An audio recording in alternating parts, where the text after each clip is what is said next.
हल्ली जून मध्ये झालेल्या अहमदाबाद प्लेन क्रॅशची घटना आठवते का? ज्यात विश्वास कुमार रमेश हा एकटाच प्रवासी त्या अपघातात बचावला होता. पण तो कसा बचावला ही गोष्ट एका रहस्यापेक्षा कमी नव्हती. अशीच एक रहस्यमयी घटना 1972 मध्ये घडली होती.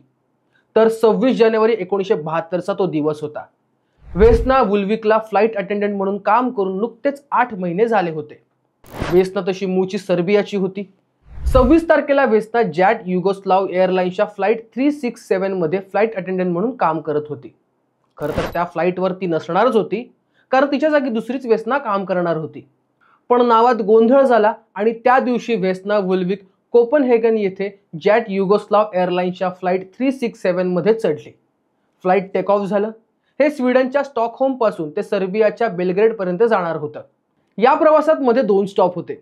पहिला डेन्मार्कला स्टॉप घेतला आणि दुसरा स्टॉप क्रोएशियाला होता. दुपारचे 4:01 झाले होते. तोवर फ्लाइट चेकोस्लोवाकिया म्हणजे आत्ताचं चेक रिपब्लिक येथे पोहोचलं. आता फ्लाइट जमिनीपासून 33,333 फुटांवर होतं. टेक ऑफ नंतर 46 मिनिटांनी लगेचच्या भागात एक मोठा स्फोट झाला. विमानाचे 3 तुकडे झाले.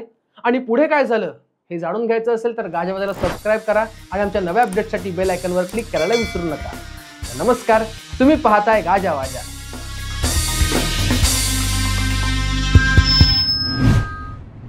तर विमानाचा हवेत स्फोट झाला आणि विमानाच्या केबिन मधला हवेचा दाब कमी झाल्याने प्रवासी आणि इतर फ्लाइट क्रू बाहेर फेकले गेले. तेव्हा वेस्ना विमानाच्या मागच्या भागात अडकली होती, कारण ती ड्रिंक्स ट्रॉली ठेवायला गेली होती. त्यामुळे ती बाहेर फेकली गेली नाही. विमानाचा मागचा भाग बाकीच्या विमानापासून वेगळा झाला. आता वेस्ना त्या विमानाच्या भागासकट जोरात खाली येत होती. ती लो ब्लड प्रेशरमुळे लगेच बेशुद्ध झाली. आता फ्लाइटचा तो तुटलेला भाग 33,333 फुटावरून जोरात खाली येत होता आणि ती त्या विमानाच्या भागासकट घनदाट जंगलात बर्फावर आदळली. आता फ्लाइटचे अक्षरशः तुकडे झाले होते. सगळ्यांचे मृतदेह सगळीकडे पसरल्यासारखे पडले होते. फ्लाइट मधले सगळे क्रू मेंबर्स आणि प्रवासी मेले होते.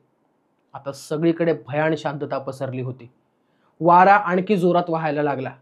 फ्लाइटचे तुकडे जळत होते आणि त्यातच एक ओरडण्याचा आवाज आला. तो आवाज होता वेस्नाचा. वेस्ना जिवंत होती आणि मदतीसाठी ओरडत होती. तिची हाडं जवळपास मोडली होती. तिथे जवळपास काम करायला आलेल्या एकाने तिचा आवाज ऐकला. त्या व्यक्तीने पाहिलं तर वेस्ना एकटीच जिवंत होती. तर त्याने तिला लगेच हॉस्पिटलमध्ये नेलं. तिच्यावर उपचार झाले. त्यातच ती 27 दिवस कोमात होती.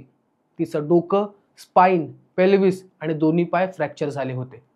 ती तात्पुरती कमरेपासून खालपर्यंत अधू झाली होती. जेव्हा सगळीकडे बातमी पसरली की वेस्ना 33,333 फुटांवरून पॅराशूट शिवाय खाली पडली तरी जिवंत होती, तेव्हा खरं तर कोणालाच विश्वास बसत नव्हता. पण या भीषण अपघातात वाचलेली वेस्ना सगळ्यांच्याच डोळ्यासमोर जिवंत होती. तिच्या या चमत्कारिक वाचण्यामुळे तिचं नाव 1985 मध्ये गिनीज बुक ऑफ वर्ल्ड रेकॉर्डमध्ये नोंदवलं गेलं. 10 महिन्यानंतर ती पुन्हा चालू शकली.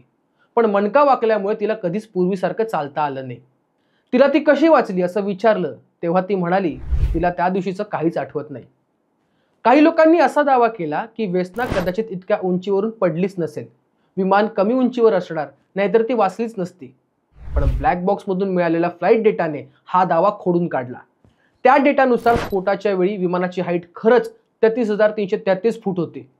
2016 मध्ये वेस्नाचं वयाच्या 66व्या वर्षी निधन झालं.